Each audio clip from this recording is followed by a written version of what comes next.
conversación, investigación y celebración. Lugares que alimentan nuestra curiosidad natural acerca del mundo.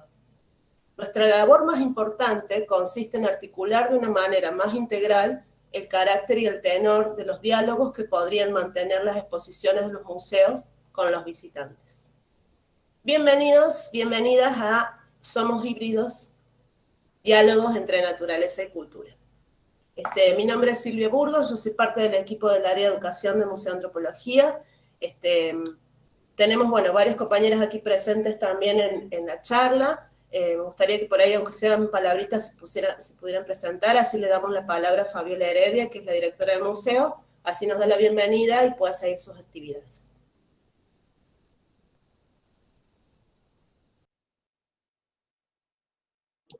Bueno, bienvenidos y bienvenidas a este taller. Yo soy Gabriela Pedernera, también del área de educación del museo. Así que bueno, espero que podamos pasar una linda jornada virtual.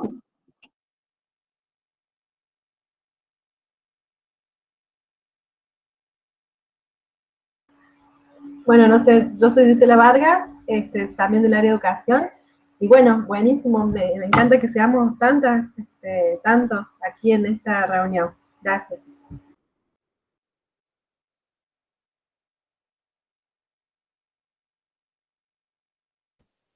Pauli. Bueno, bienvenidos. Yo soy Paula del área de recepción del Museo de Antropología. Les estaré enviando mails en los próximos días o ni bien termine la charla para recabar algunos datos para la emisión del certificado. Y bueno, estaré coordinando la reunión esta para aceptar los próximos participantes. Gracias.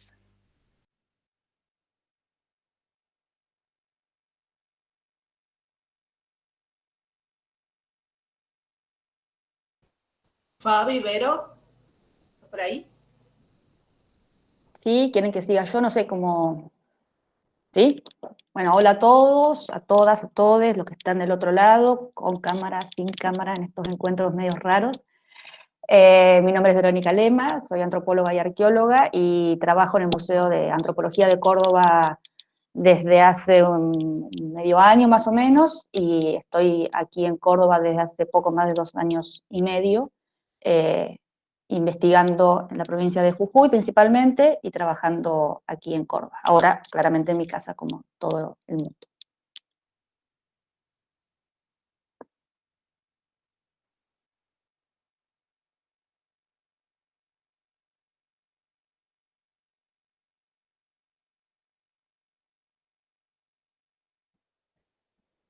¿Sigue la Fabi o cómo? Fabi, ¿estás por ahí?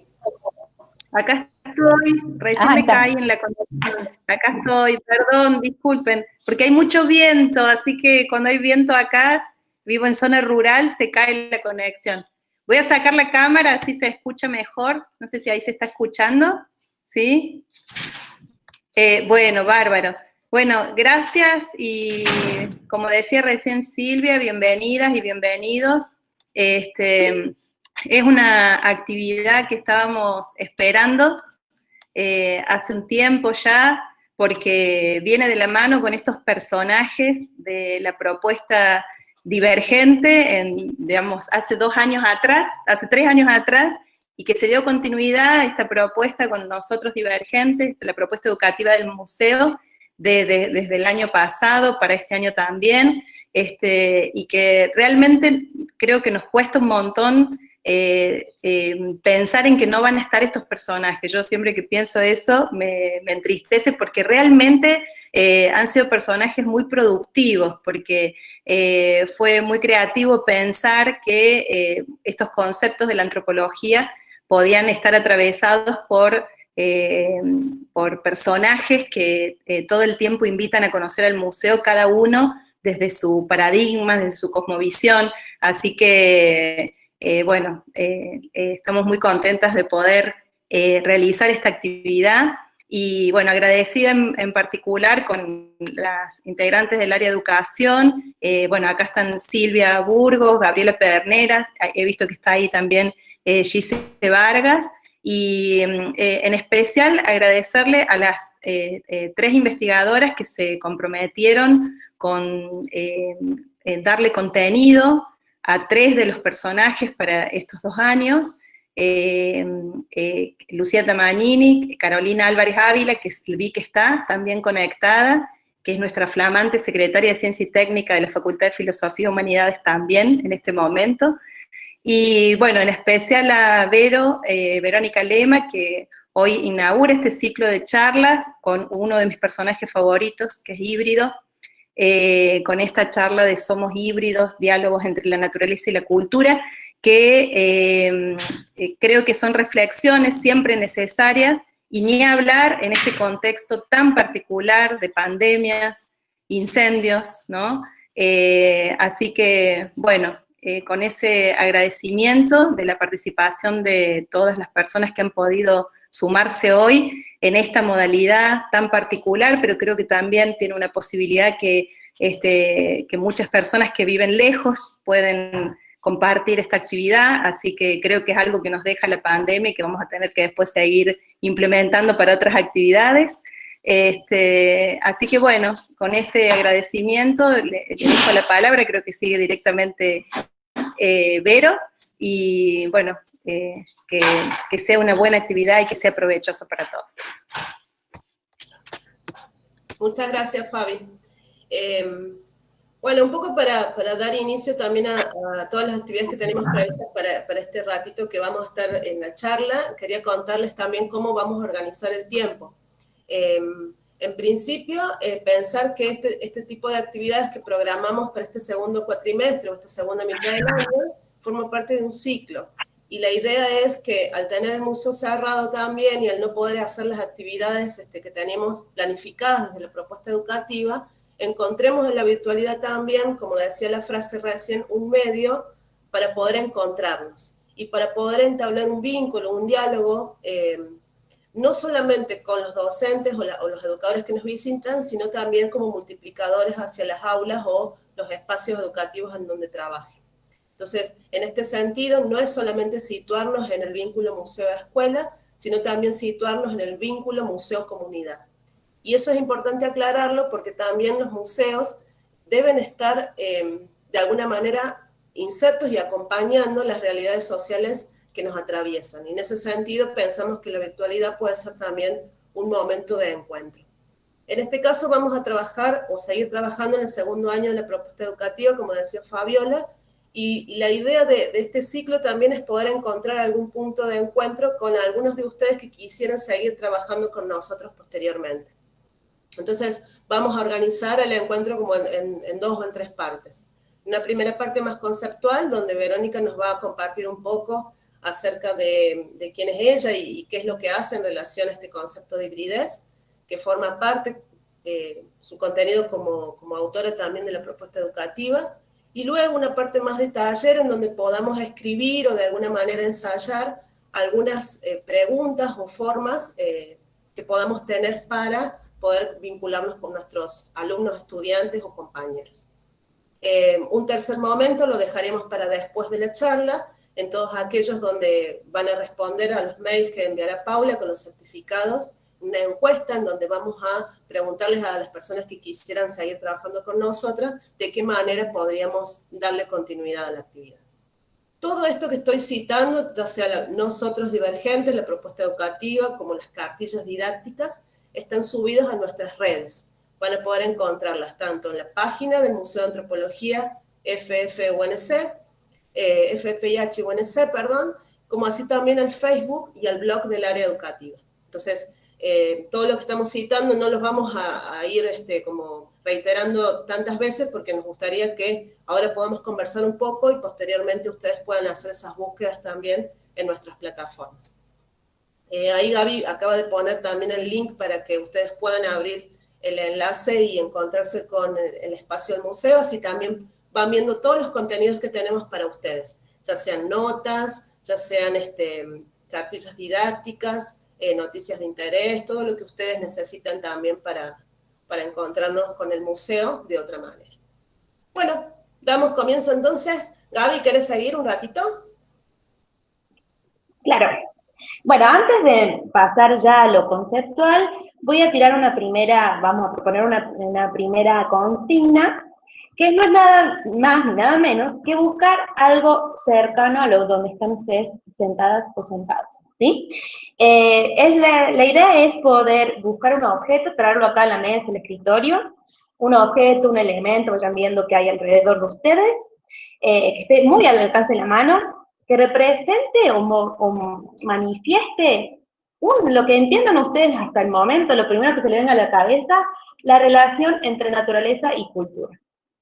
¿Sí? O sea, busquen un objeto, elemento, ser, cosa, que manifieste el vínculo de naturaleza y cultura. Así que les vamos a dar unos minutitos, que termine el tema, serían medio, 2 minutitos y medio, algo que tengan a mano, para que busquen eso, y listo, lo dejan acá, y además, una hoja y un papel, ¿sí? Y una lapicera, donde van a hacer una columna en el medio, ¿sí? Van a hacer 2 columnas, y de un lado van a poner palabras y razones por las cuales ese objeto puede ser un vínculo entre naturaleza y cultura, ¿sí? Palabra suelta. Escuchamos la canción y resolvemos esa consigna en 5, 4, 3, 2, 1.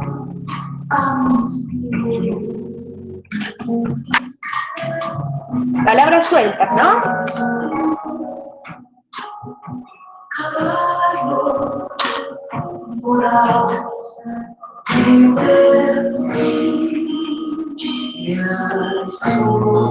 Sin saber que se congela un sueño feliz y las estrellas lloran por mí. Si mis ojos no que me acordé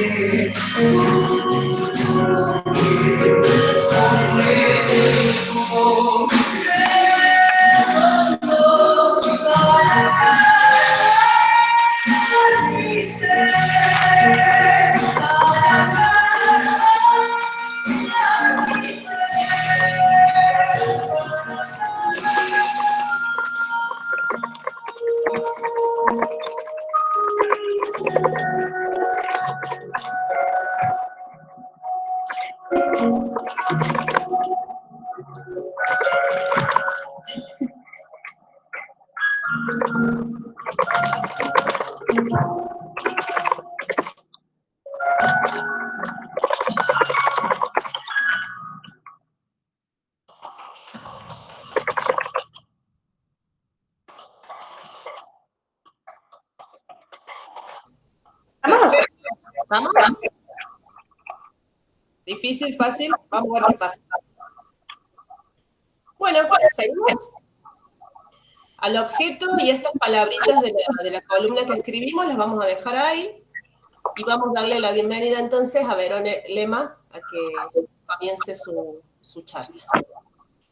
Verónica, no te vayas tan lejos de buscar tu objeto porque no te veo. Mira que ya terminó la canción, ¿eh? Tenía que durar una canción, Vero. No nos escucha. Ahí está. Volví, el llamado de la naturaleza. No sé si de la cultura o de la naturaleza. No sé. Pero bueno. Eso ya lo vamos a ver. Vamos a terminar todos confundidos, ya después van a ver. Con mucha razón. Bueno, como dice Paula acá en el chat, es un gusto habilitar entonces este museo virtual. Así que vamos a comenzar con Vero y sus comentarios acerca de este concepto tan interesante que por ahí en estos momentos nos atraviesa tanto.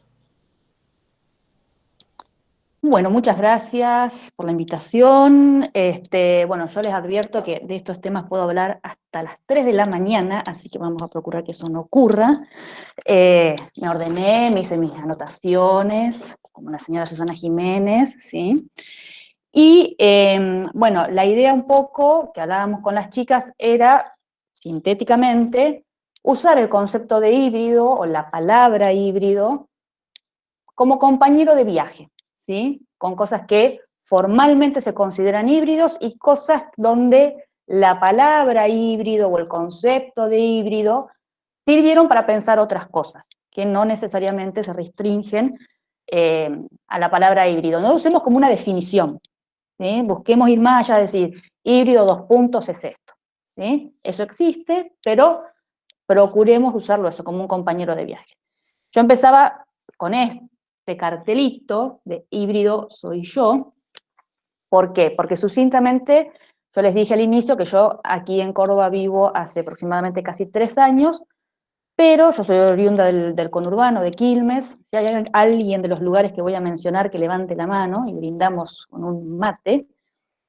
Y me formé en la Universidad Nacional de La Plata como antropóloga y como arqueóloga. No es que haya hecho 2 carreras, es la misma carrera que te habilita a estas 2 profesiones. Lo mismo ocurre acá en Córdoba, ¿no? Pero, para sintetizar, soy antropóloga. Yo estudié en la Facultad de Ciencias Naturales y Museo, que se llama así por el Museo de La Plata, por eso si hay alguien de La Plata o alguien que conoce el Museo de La Plata, va a saber de lo que estoy hablando, y es una de las pocas carreras de antropología que está en realidad en una facultad de ciencias naturales, cuando la antropología es una ciencia social o pertenece al ámbito de las humanidades. Pero siempre hemos sido un poco híbridos en ese sentido, y más los que hemos estudiado en una institución que viene con una historia tan particular como la que está ligada al Museo de La Plata. Silvia habló mucho del tema de los museos, a mí es un tema que me convoca muchísimo, no trabajo profesionalmente como las chicas en eso, pero bueno, el Museo de La Plata, por ejemplo, es un museo muy distinto al Museo de Antropología de Córdoba, y sin embargo en los 2 hay antropología, ¿no? Y otras cosas. O sea, ahí ya empezamos a pensar un poco este tema de la hibridez. Entonces, cuando a mí me convocan con la palabra híbrido, lo primero en lo que yo pensé un poco, porque justamente soy una antropóloga formada en ciencias naturales, fue pensar lo híbrido, pero desde lo biológico, no sé si se ve ahí, ¿no?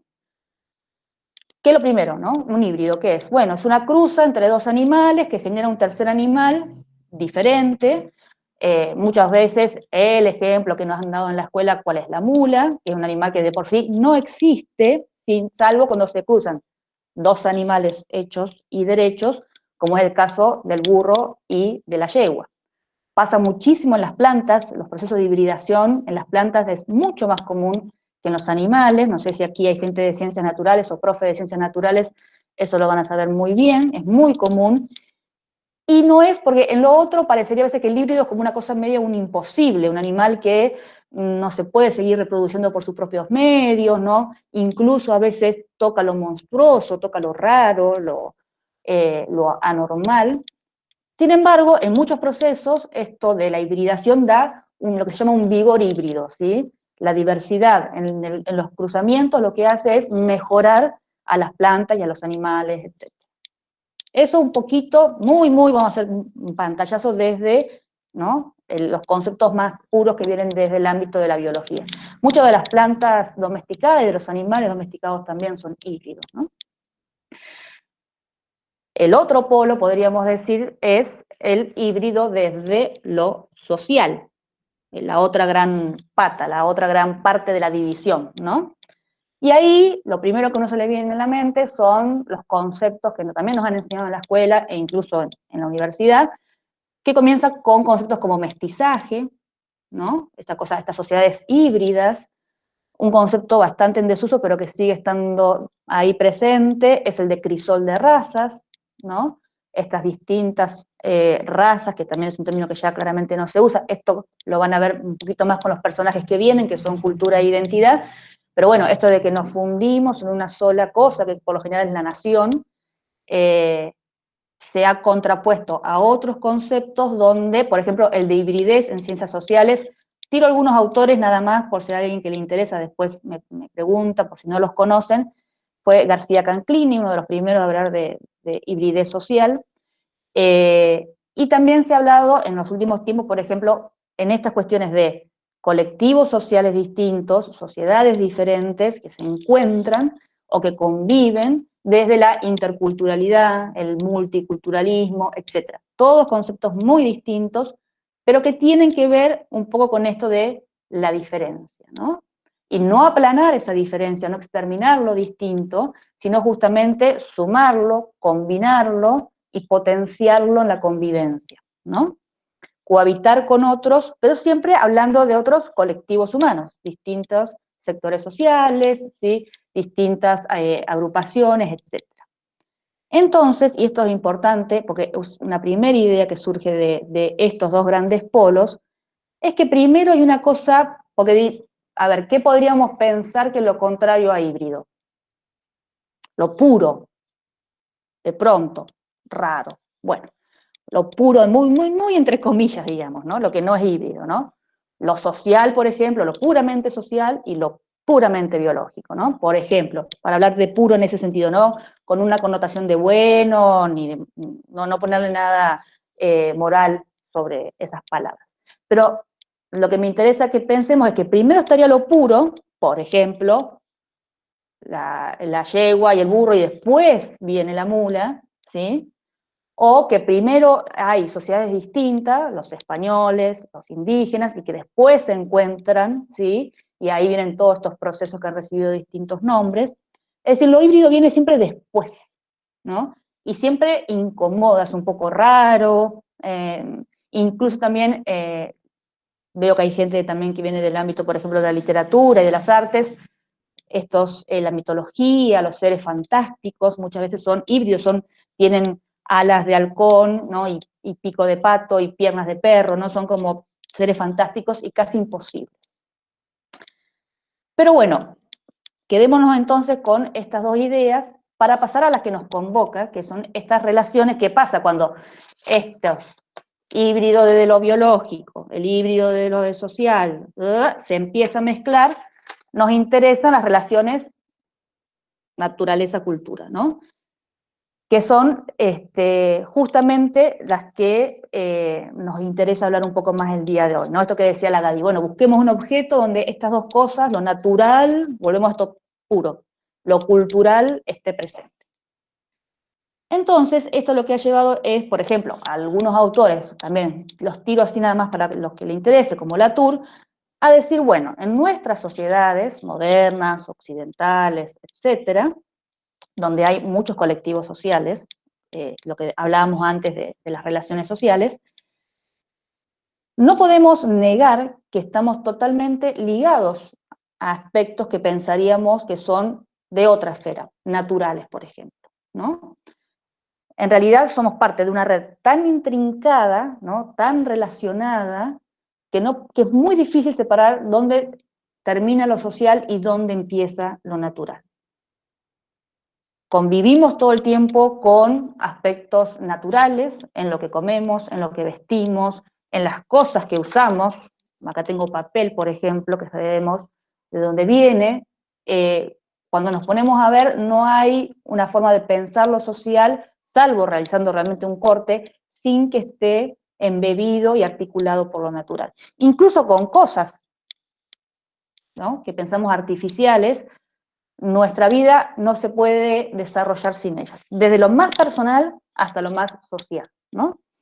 Esto que parece una cosa bastante obvia, en realidad en muchos trabajos parece desaparecer, incluso en muchas propuestas desde los museos. Hay museos de ciencias naturales, hay museos que son de antropología o de ciencias sociales, son ámbitos también distintos. Las carreras, hay una facultad que de ciencias naturales, una facultad que de ciencias sociales. Entonces, esto que nos parece tan obvio, en realidad cuando vamos a la partición de los conocimientos y de la gestión, vemos que sigue operando en algún punto. Y esta convivencia tan intensiva que tenemos con estos otros colectivos que se les suele decir no humanos, ¿no? Y ahí entran animales, plantas, microorganismos, clima, incluso aquello que pensamos que para nuestra forma de ver las cosas no estarían vivos, como las piedras, por ejemplo, ¿sí? O el clima, o el viento, ¿no? Cómo todo eso crea esta red inextricable de cohabitación, mutua dependencia, ¿sí? Co-constitución, incluso de los cuerpos. Ustedes piensen que el cuerpo nuestro, por lo general, está también dentro de ese polo naturaleza-cultura, más ligado a la naturaleza, a lo dado. La naturaleza tiene que ver también con algo que está dado y no se puede hacer. Bueno, llueve mucho, ¿qué vamos a hacer? Nos inundamos. Bueno, se prendió fuego porque cayó un rayo. Bueno, es algo natural que no tiene nada que ver ni con lo político, ni con lo social, es algo que está ahí y que después alguien puede operar sobre eso. En realidad, cuando este investigador se pone a ver todo esto, dice, no, en realidad somos estos, somos híbridos constantes entre una cosa y la otra, donde cortamos esforzar para separar es un esfuerzo extra. Entonces, ¿se acuerdan que antes decíamos que primero venía lo puro, digamos, y después venía la mezcla, la hibridez? Acá al revés, primero están los híbridos, es decir, lo híbrido es lo que existe, es lo que se da todo el tiempo, y después lo que hay es una operación muy precisa de decir, esto es social, esto es natural, esto que no sé más o menos qué es, bueno, veremos dónde lo ponemos, ¿no? Pero que en realidad lo más artificial, si se quiere, lo que requiere más esfuerzo es ver lo puro. Y cuando uno comienza con estas cosas, entra en un juego donde realmente ya después es difícil separarlo y realmente no tiene sentido porque no permite explicar bien las cosas. Yo les contaba esto de que yo soy una antropóloga formada en una facultad de ciencias naturales, ¿no? Entonces ustedes me dirán, ¿por qué? O sea, ¿qué tiene que ver? ¿Cómo pasó eso? ¿Fue un error? No. Nosotros en La Plata venimos, esa nuestra facultad está conformada a partir del Museo de La Plata. Y el Museo de La Plata, que se le suele decir Museo de Ciencias Naturales, pero en realidad se llama Museo La Plata, y tiene salas tanto de ciencias naturales, es decir, de animales, de plantas, de piedras, etcétera, como salas de antropología, de arqueología, de etnografía, de antropología biológica, etcétera. Se forma a partir de una tradición naturalista. ¿Sí? Los naturalistas viajeros del siglo XIX eran personas que salían donde estaba pasando dos cosas, estaba asentando la idea de naturaleza como algo ajeno a las personas, ligado también a las ideas de nación, de cómo se conforma una nación.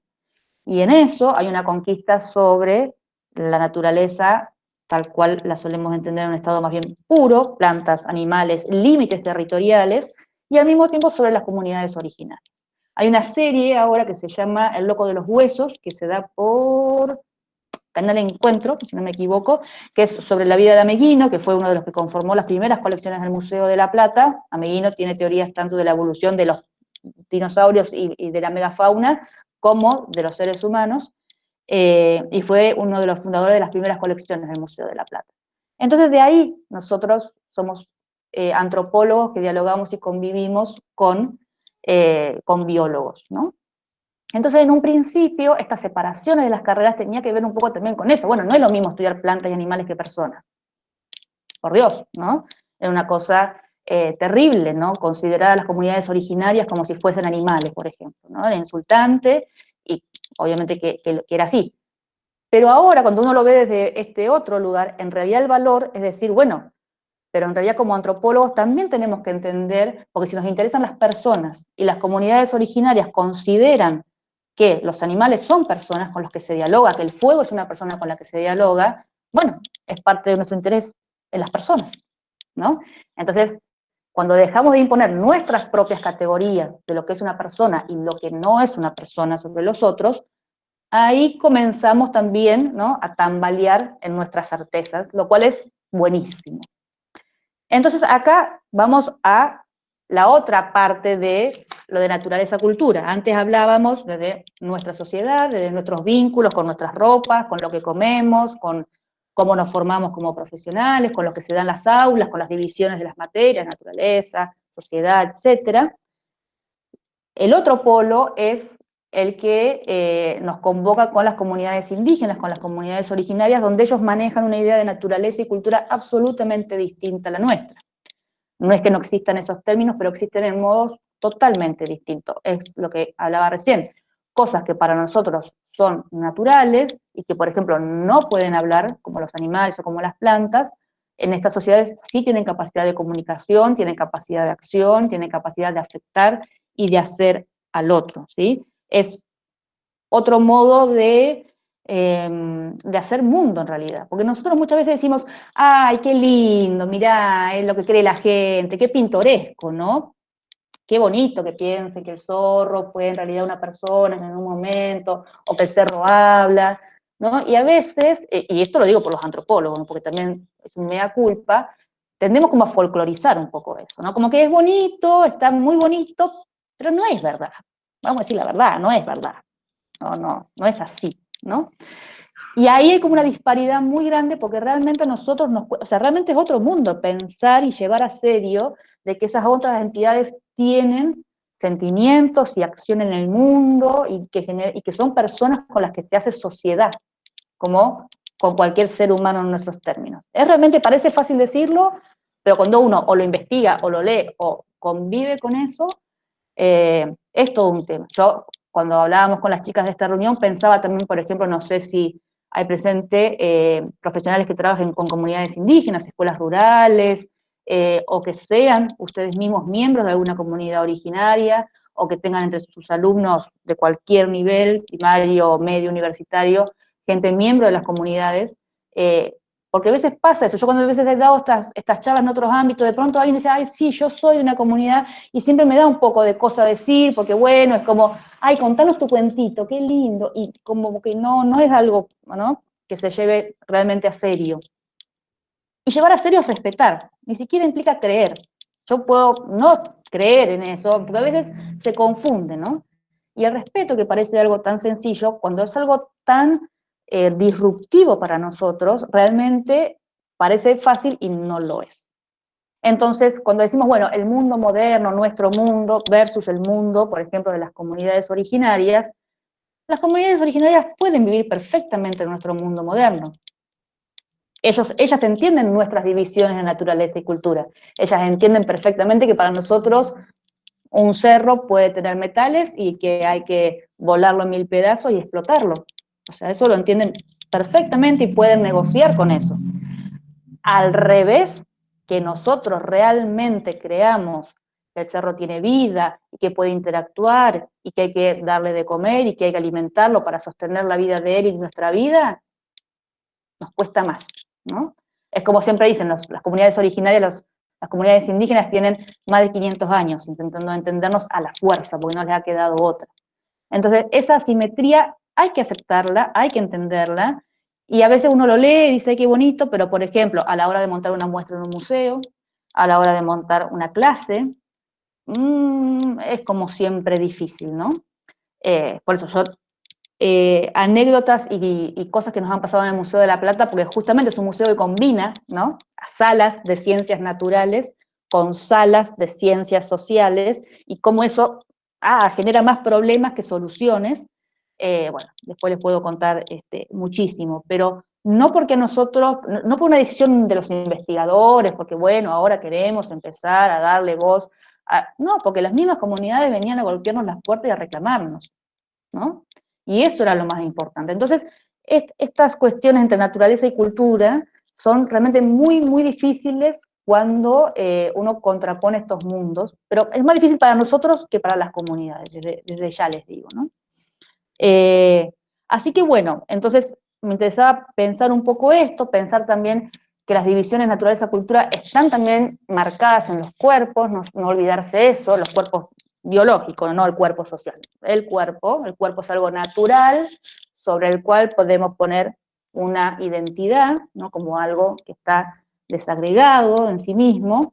Uno nace con ciertas características y después sobre eso se construye algo, y no pensamos que incluso la materia, lo material, es también algo que reúne naturaleza y cultura, desde sus partes más constitutivas. Y bueno, y que esto, lo híbrido, fíjense cómo empezamos con términos súper, ¿no?, de diccionario, y después terminamos, ¿no?, cuando el concepto mismo que uno está planteando logra darle forma a lo que uno dice o cómo uno piensa, es genial, porque uno mismo comienza a convertirse también medio en híbrido, ¿no?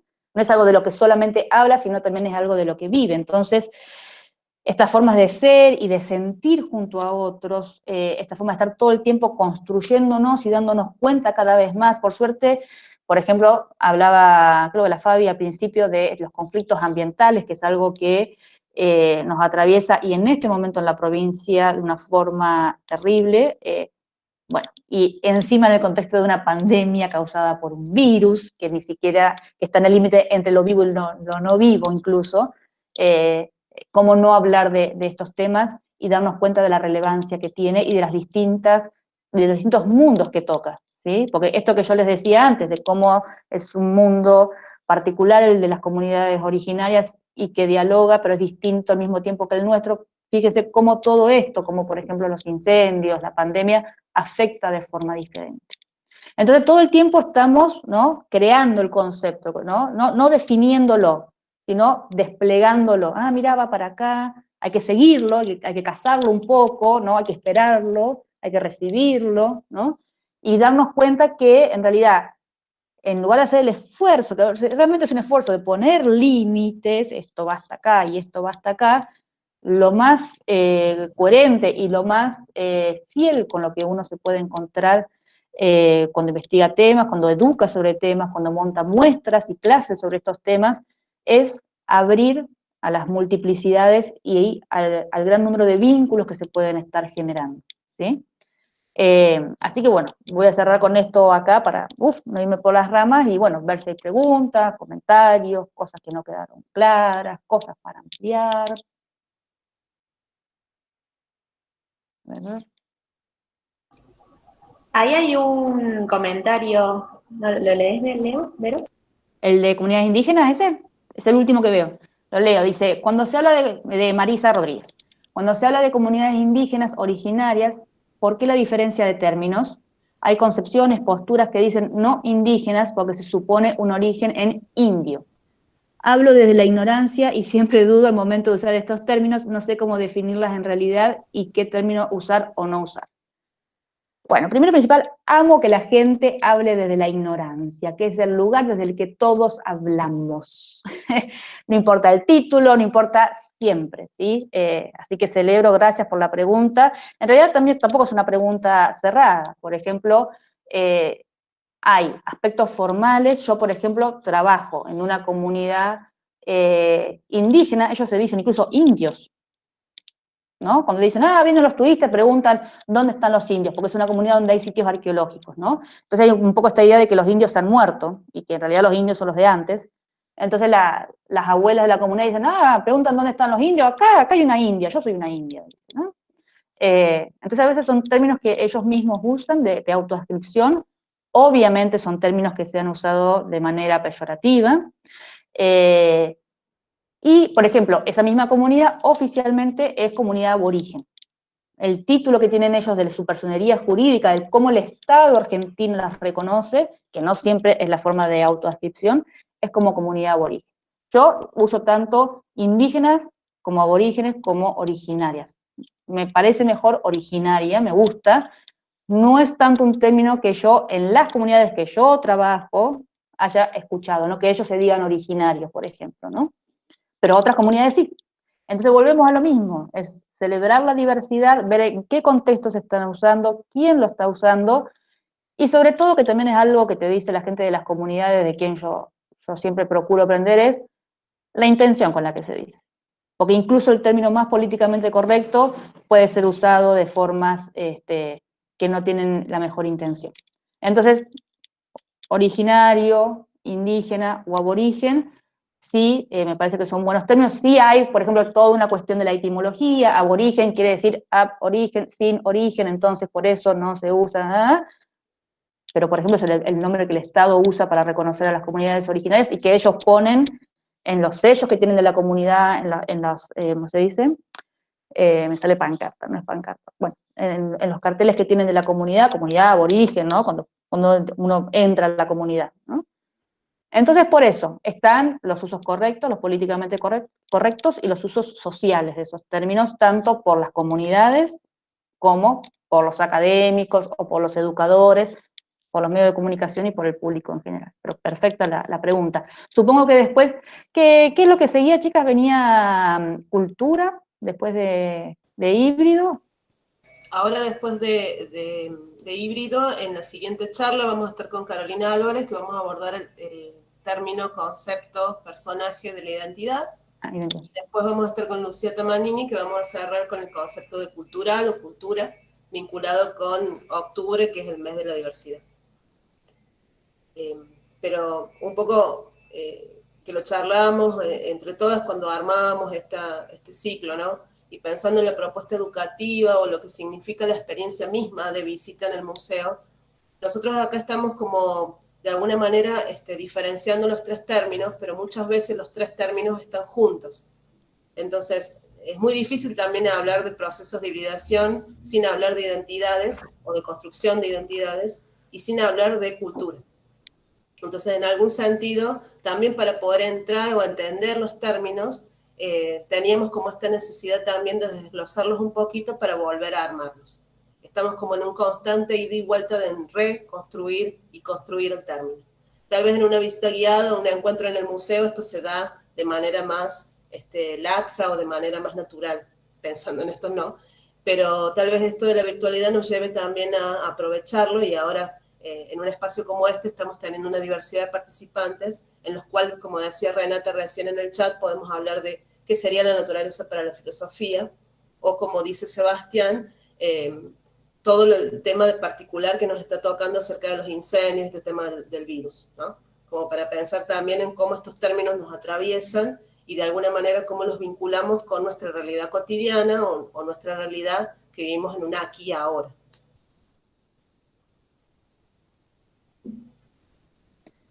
Sí, ahí, bueno, imagino que todos están leyendo el chat. Sebastián Verón dice, ¿qué dificultad supone separar constantemente la naturaleza de la cultura?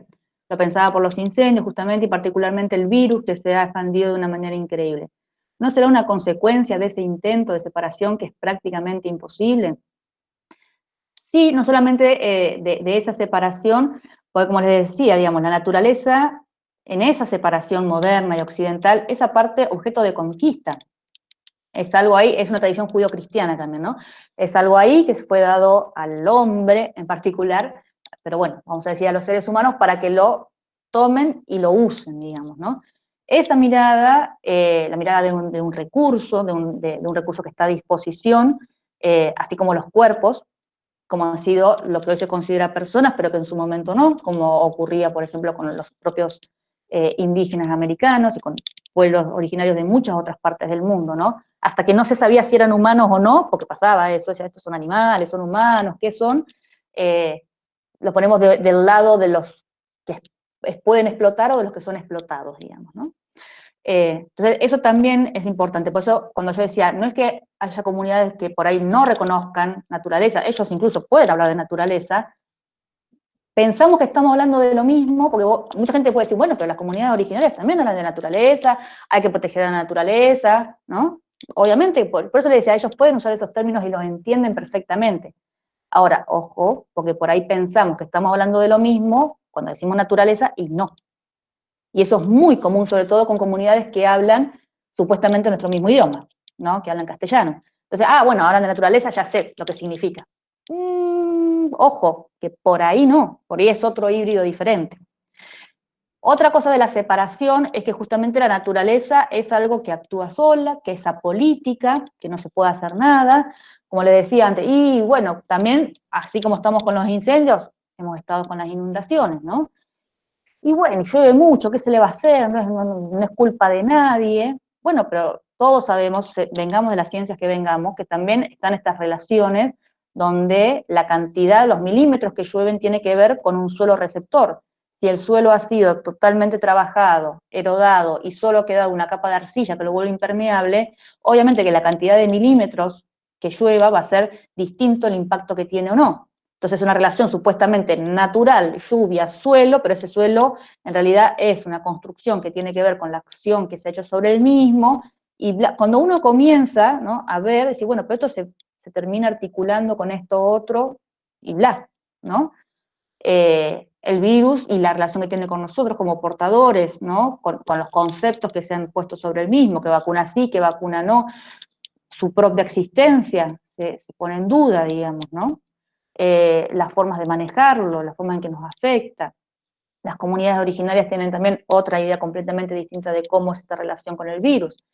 Entonces, claro, es una relación tensa, estratégica, muchas veces, por eso, cuando es la naturaleza, y bueno, ¿qué se le va a hacer? No tenemos la culpa nosotros, pero cuando uno ve en realidad, por eso es más un esfuerzo separar eso que mostrarlo como es. No, por eso, no es que no haya cosas naturales y que no haya cosas culturales, que todo lo mismo y bla, bla, bla. No, por eso, no es un crisol de raza, no es una mezcla homogénea. No.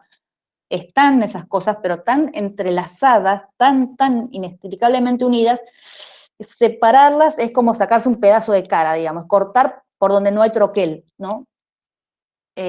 Y eso lo que lleva es más allá de la gente que es malintencionada, ¿no?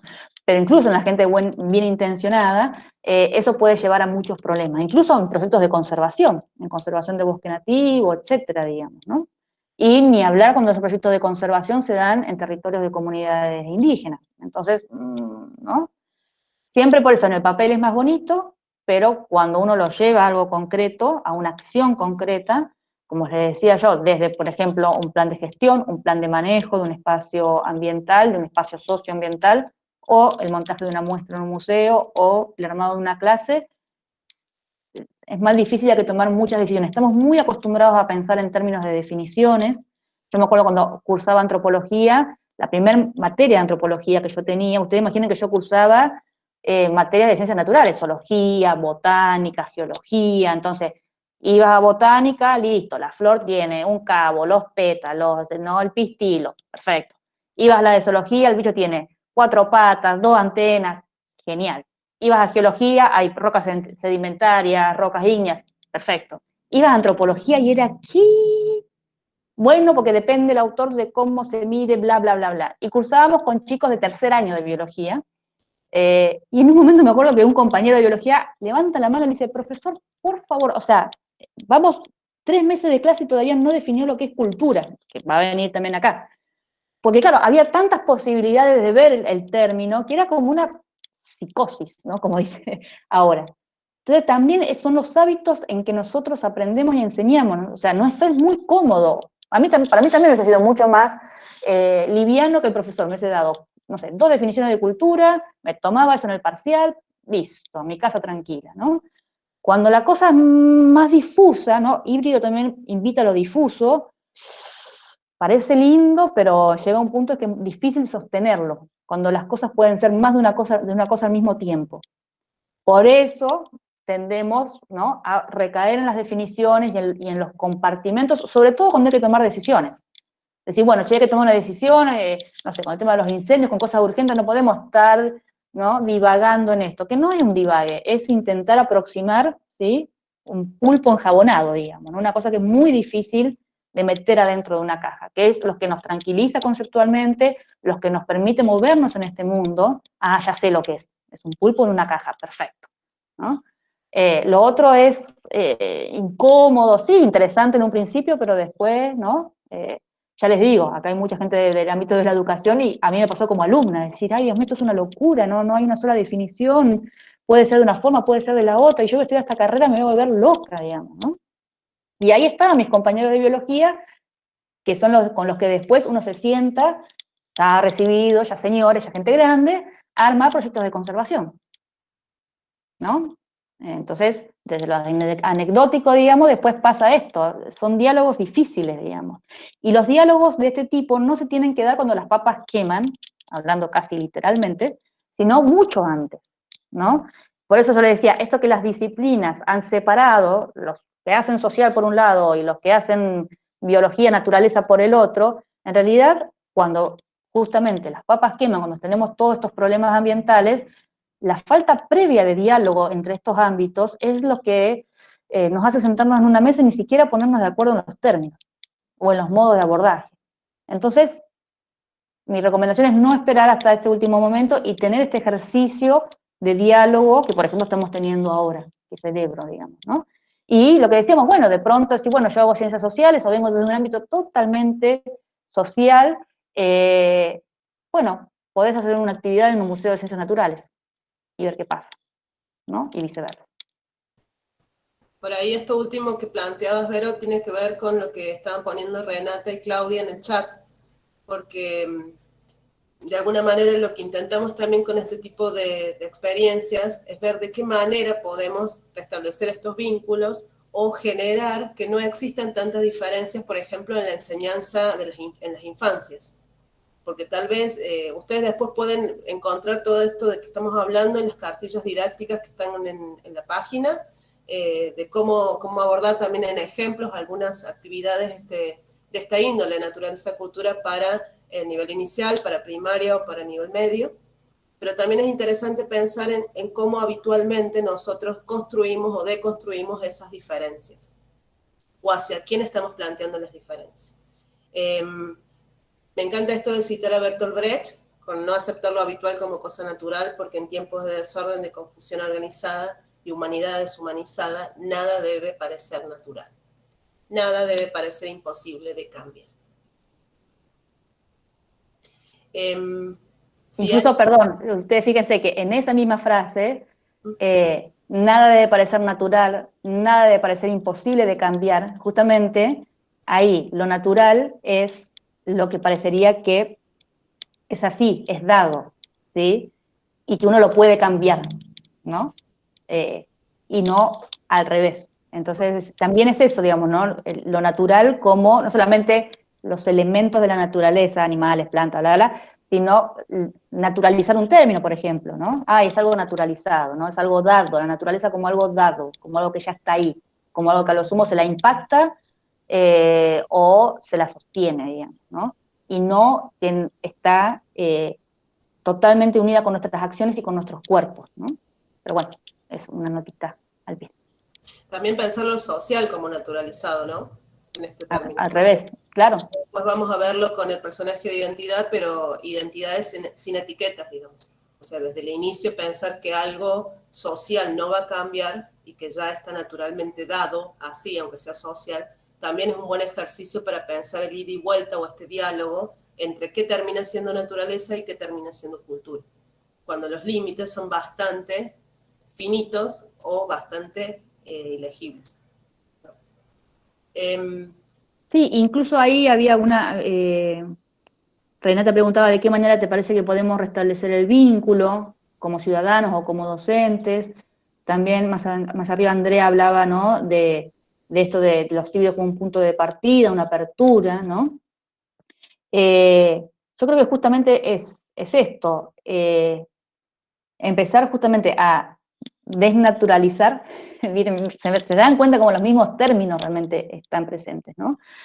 Y a veces es un término que a veces nosotros usamos como empezar a mapear, empezar a entender por dónde viene un poco la mano, ¿no? Ser honesto con uno mismo, decir, bueno, yo también a veces, por eso hay cosas de la naturaleza que las uso, digamos, las sobreuso o las abuso, y voy a tener mil justificaciones de por qué hacerlo. Hay cosas que no sé, ¿no? Si uno hace un ejercicio tan simple de trazar cuál es la cadena productiva de esto, hasta la fuente natural, porque todas van a ser fuentes naturales de la cual proviene la materia prima de esto, y no lo sé, y entonces, ¿no? Entonces, un ejercicio personal y de honestidad propia me parece que es lo primero, porque eso te permite incluso, es desesperante realmente muchas veces las cosas que uno ve, bueno, lo que está pasando con los incendios ahora, la cantidad de animales quemados, ¿no? Pero yo creo que la labor de los museos y de los educadores es súper esencial, ¿no? Entonces, estos diálogos, a mí me pasaba también lo mismo, ¿no? De pronto me enojaba mucho con gente del ámbito de las ciencias biológicas, porque dice, bueno, pero ¿cómo no están entendiendo, por ejemplo, que la gente del lugar, las comunidades originarias entienden esto de otra forma y bla?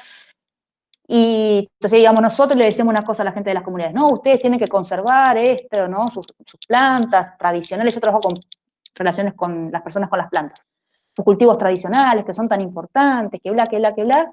Nos íbamos nosotros, venía alguien de un instituto agropecuario y le decía, no, mire, ponga estas semillas que son mejores, que va a tener más productividad, que no va a tener que estar regando 400 veces al día con escasez de agua. Entonces, claro, las comunidades en un momento decían, ¿saben qué? Vayan, pónganse de acuerdo entre ustedes y después vuelvan, porque viene uno y me dice una cosa, viene otro y me dice, o sea, no es que hacen lo que uno les diga claramente, pero nuestros propios discursos son tan contradictorios a veces, y muchas veces eso surge de una soberbia profesional, ¿no? De seguir creyendo, no, lo que tienen la posta son los de las ciencias biológicas, no, lo que tienen la posta son los de las ciencias sociales o humanas. No. Si no podemos dialogar, hoy en día, por ejemplo, por eso, muchas carreras, no pasa tanto en Argentina, pero sí en otros lugares, hay, por ejemplo, una carrera que es Ciencias de la Sostenibilidad, una carrera totalmente híbrida, ¿no? Transdisciplinar, interdisciplinar, ¿no? No hay carreras puras ya de ciencias sociales o puras de ciencias naturales, porque las problemáticas no son así, Ya empezar a reconocer eso, ya empezar a educar sobre eso y a generar lo que yo siempre digo, uno genera como una membrana sensible, ¿no?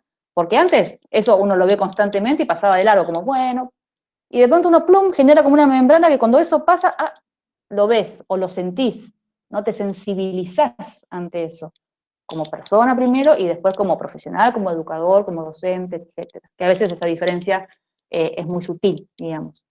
Y si uno logra generar esa sensibilidad en otras personas, uff, es un montón. Por eso el rol de los museos y de los educadores es tan esencial en todos los niveles de los que estemos hablando, ¿no?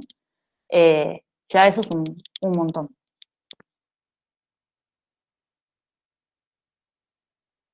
Bueno, no sé qué dice complicado esa carrera, dependiendo de qué paradigma de sostenibilidad se pare, ¿no? Sí, totalmente, claro. También para pensar las supuestas divisiones naturalezas binominales como hombre-mujer, raza blanco-negra, exactamente. Son todas construcciones del hombre no naturales, por supuesto que sí, por supuesto que sí. Ahora cuando uno dice, bueno, justamente, ¿no? Otro lugar que separa mucho es el feminismo, digamos, las corrientes teóricas del feminismo, por ejemplo, fueron una de las primeras en romper con los binomios naturaleza-cultura, justamente porque no es yo tengo un cuerpo dado, biológicamente asignado, y luego hay una construcción que yo puedo hacer sobre el mismo, ¿no? De autoidentificación. No, mi propia materia, mi propio cuerpo, es natural y cultural al mismo tiempo, en cómo se lo demarca, en cómo se lo clasifica. Tiene esta parte, tiene esta otra, ¿no? Así que sí, pues cuando uno comienza, ¿no? Como decían recién, a empezar a ver, bueno, a ver, juguemos, naturaleza, cultura, bla, bla, bla, se da cuenta que en realidad se pueden trazar los límites porque nos han enseñado a hacer eso desde que nacemos. Claro que sí, somos expertos en eso. Pero después te das cuenta que viene un flujo por acá y vos lo cortás así. Horrible, pues, digo, como cuando no te sale el troquel de la figurita, las rompes, bueno, lo mismo, digamos, ¿no? Como poder hacer se puede, pero uno va notando cada vez más la artificialidad de eso. Nosotros somos naturaleza, claro que sí, sí, sí. Es lo que decía recién Silvia, digamos, ¿no? Nosotros culturalizar también nos sale súper bien. Ahora, al revés, naturalizarnos con todo lo que eso implica, nos cuesta más. Sí. Un poco para darle continuidad, porque ya entramos, digamos, en un análisis un poquito más profundo. Recién mencionaste, cuando hablábamos, la palabra juego, ¿sí? Entonces, bueno, vamos a empezar a jugar un poquito, a ver si estos términos también se nos hacen cuerpo y también los podemos hacer parte. Si somos naturaleza, entonces, como dice Seba, vamos a empezar a jugar un poquito. Les recuerdo que un poco lo que planteamos al inicio de la charla taller, este formato tiene como varias patas, o 3 patas por lo menos, una conceptual, una didáctica y una comunicacional. Así que vamos a darle continuidad a una de las cosas que más nos gusta, que es la didáctica. Así que vamos a invitar a Gaby, que tiene algo para contarnos.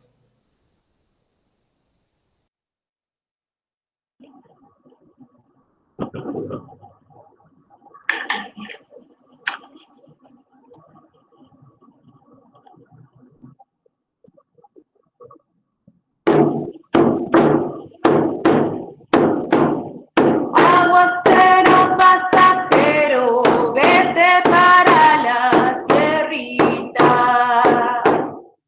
Aguacero pasajero, vete para las sierritas. Apaga todito el fuego, que no quede ni cenizas. Apaga todito el fuego, que no quede ni cenizas. Tanto viento y sequía, allá el monte peligra. Tanto viento y sequía, allá el monte peligra. Todo el humo en mis ojos, mis pulmones no respiran. Todo el humo en mis ojos, mis pulmones no respiran. Mis lágrimas como ríos, nubes cargadas ahora. Mis lágrimas como ríos, nubes cargadas ahora.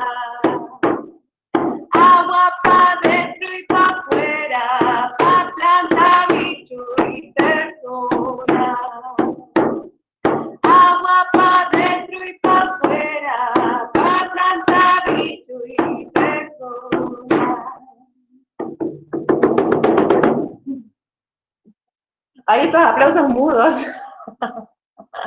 Yo sé que aplauden. Tenemos los micrófonos, lo que va a hacer esto. Bueno, qué raro que te esto, Natalia. Bueno, muchas gracias. Quiero decir que yo no soy coplera, solamente utilicé la copla como recurso didáctico. Me gusta cantar, que no quiere decir lo mismo. Y bueno, una de las preguntas que nos podemos hacer en relación a todo lo escuchado, todo lo charlado y planteando esta actividad desde el área educativa, ¿no? del área de educación, es pensarnos, bueno, ¿qué temas pueden desprenderse de un recurso didáctico como una canción, como una copla, ¿no? Y cómo, ¿se escucha mi gato?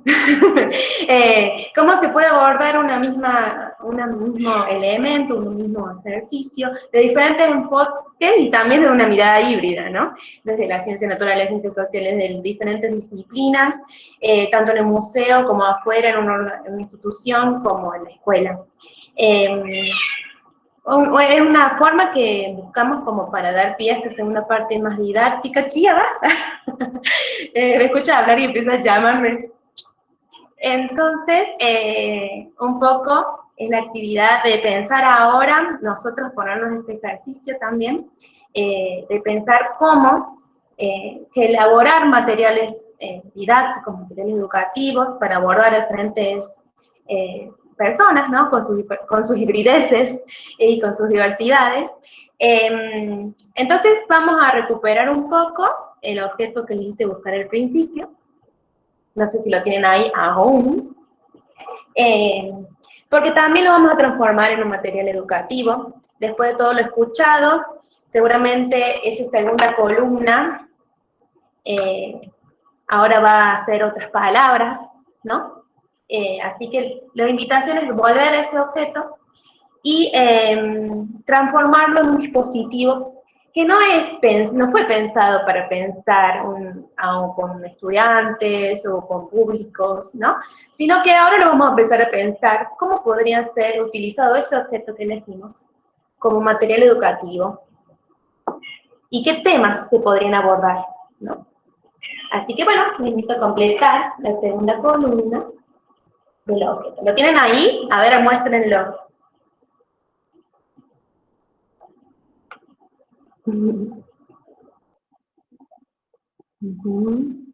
Bueno, entonces anotemos, después de todo lo hablado, todo lo charlado, ¿por qué ese objeto? ¿Qué temas se pueden abordar de ese objeto? ¿Cómo utilizarlo como material educativo? Ya que nosotros tomamos mucho a Kaplum, que habla de que los materiales educativos pueden ser dispositivos que son pensados, elaborados, como un juego, como el juego de la oca, o muy elaborado, cualquier objeto en sí mismo puede ser transformado en didáctico de acuerdo a la pregunta que le hagamos. Así que ahora le preguntaremos a esos objetos cómo se podrían abordar. En esta segunda instancia, como les decíamos, pueden habilitar sus micrófonos, pueden escribir en el chat y compartir un poco, bueno, un poco cuál fue el objeto, si algo cambió en relación al objeto desde el principio de la charla hasta esta instancia o no. Un poco para habilitar la palabra, ¿no? La idea es, estamos probando también este formato, así como de probarnos, hablarnos en esta instancia, estar en una pantalla, ¿no? Y podernos tocar. Pero bueno, nos transformemos en un híbrido virtual. El que quiera. Un poco el ejercicio de la copla también está bueno para pensar cómo entrar a algunos temas a través de la copla. Por ejemplo, ahí Gaby puso en el chat la letra que ella escribió para esta copla, y fíjense los innumerables temas que se nos vienen a la mente cuando lo leemos, ¿no? Desde los temas que nos atraviesan ahora por la cuestión ambiental, entre comillas, pero también hay un montón de otros temas que se podrían abordar, desde materias como música, lengua, expresión corporal, bueno, se me vienen a la mente muchísimos temas que podrían estar atravesando nuestra práctica como educadores en distintos ámbitos, no solamente en los museos y las escuelas, sino en otros ámbitos también, y trasladar eso, digamos, como dispositivo, como juego, como pieza gráfica también, a un WhatsApp, a un Drive o a una charla de Meet, como estamos haciendo nosotros. Esta mañana escuchaba en la tele una directora de un cole que yo quiero mucho, que es el René Favaloro, con su directora Patricia, y ella pedía por la tele, ¿no?, en una nota, que si alguien podría donar teléfonos o chips o carga de datos para que sus alumnos pudieran tener un teléfono para ella entablar un vínculo con esos chicos. Fíjense qué distintos son las cosas en las cuales estamos hablando, ¿no?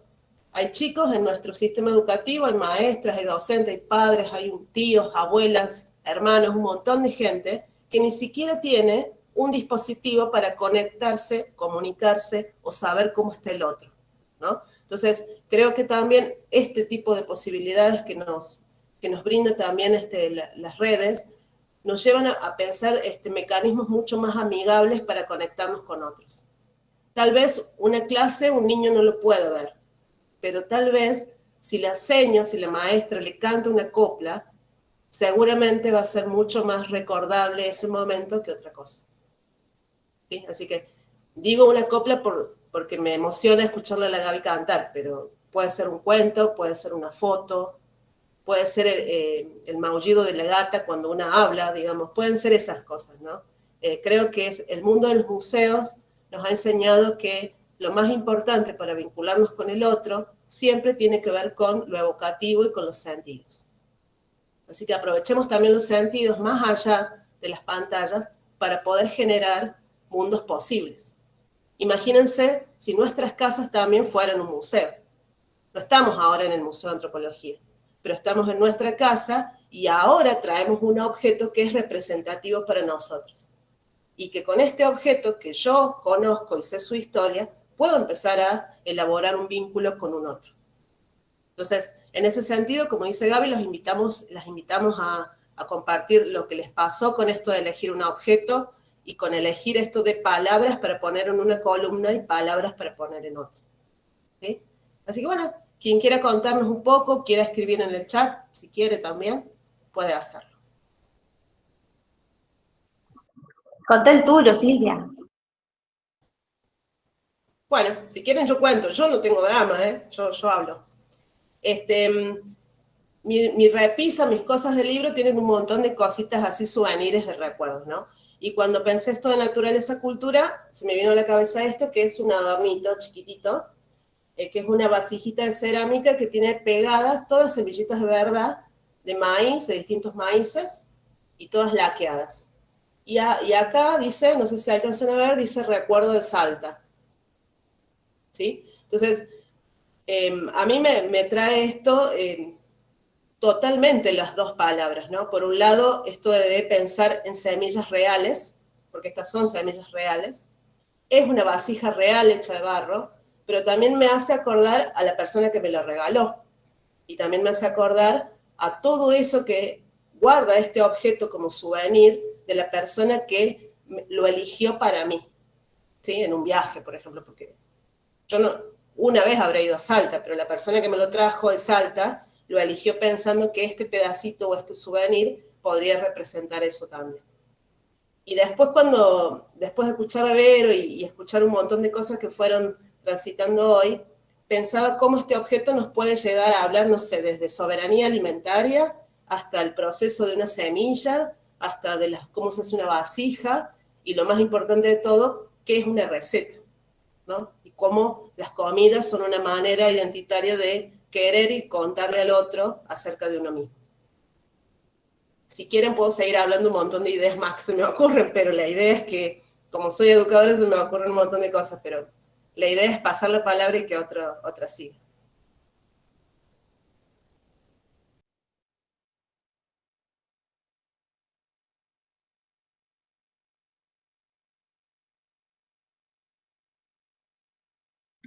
Bueno, yo rompo hielo también ahí, si quieren. Soy profe de historia, les decía hoy que soy de la ciudad de Santa Fe. Trabajo, bueno, en distintas modalidades y elegí, que lo tenía también cerca, la lechucita, no sé si la conocen, que tiene que ver con los pueblos Qom, acá de la ciudad y de la provincia, ¿no? Porque en nuestra provincia hay dos grandes comunidades de pueblos originarios, que son los Qom y los Mocoví. Y no solamente es una artesanía, sino que forma parte de su cosmovisión, de su identidad, de su memoria colectiva, y acá a veces pasa desapercibida, ¿no? Este objeto, porque muchas mujeres basan su economía también en este sustento y ocupan el espacio público a través de, en las calles, vendiendo estas lechucitas, y a mí me pareció súper interesante pensar esta relación de naturaleza, cultura que hoy hablaba Verónica, y que coincido plenamente ese posicionamiento político. Así que bueno, elegí como un montón de palabras que para mí pueden, que tienen que ver con este objeto. Y pensé en identidad, pensé en cosmo, en paisaje, representación, imaginario, testimonio, colores, voces, comunidad, memoria, raíz, protección, territorio y resistencia. Creo que debe haber un montón, muchas más, pero bueno, para nosotros me parece que hoy hablaban de esto de cómo pensar este nuevo mundo, ¿no? Tiene que ver con recuperar las raíces culturales, recuperar ese que no nos permitieron ser, que habla tanto Rodolfo Kusch, esto de ese miedo a ser diferentes, que nos impuso ese modelo cultural, como hoy decían, blanco, occidental, europeo, moderno, sumamente racista y patriarcal. Entonces, me parece que el camino está en volver a los pueblos indígenas y a los pueblos afrodescendientes que siempre nos muestran que otro horizonte es posible. Así que me encantó la charla, me encantó habilitar lo sensible, me emocioné mucho con la copla porque para nosotros acá en Santa Fe también está ocurriendo de las quemas de manera indiscriminada, acá muy cerquita nuestro, entonces la estamos pasando mal y estamos en ese momento de lucha de no saber qué hacer cuando las autoridades parecen que no se entienden y que no ponen ahí lo que tienen que poner, así que bueno, me pareció la copla excelente y así que bueno, gracias por este momento, porque la verdad es que me pareció súper interesante compartir con un montón de personas y de otros lugares, ¿no? Que nos habilita la tecnología. Así que gracias. Buenísimo, Guadalupe, muchas gracias. ¿Alguien quisiera seguir? Vamos, Claudia. Tenés el micrófono apagado.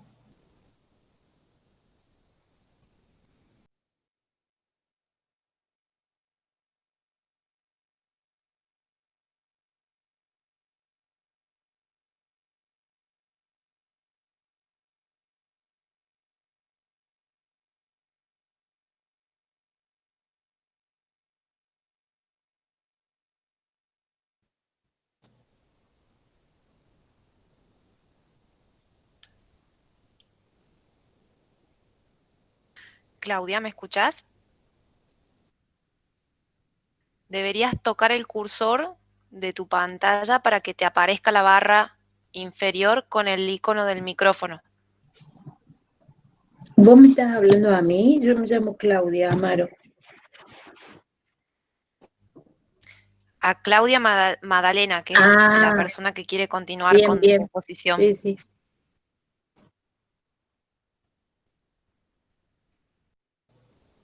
Bueno, mientras Claudia tiene o resuelve su problema con el micrófono, si querés, Claudia, podés escribirlo también, como te decía Gaby. Tampoco. Pucha. Bueno. ¿Quieren que sigamos? ¿Seguimos? ¿Sí? ¿Quién quiere continuar?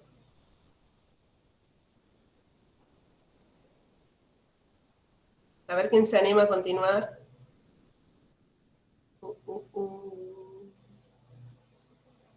Si no me sale la payasa a mí, voy a decir quién sigue.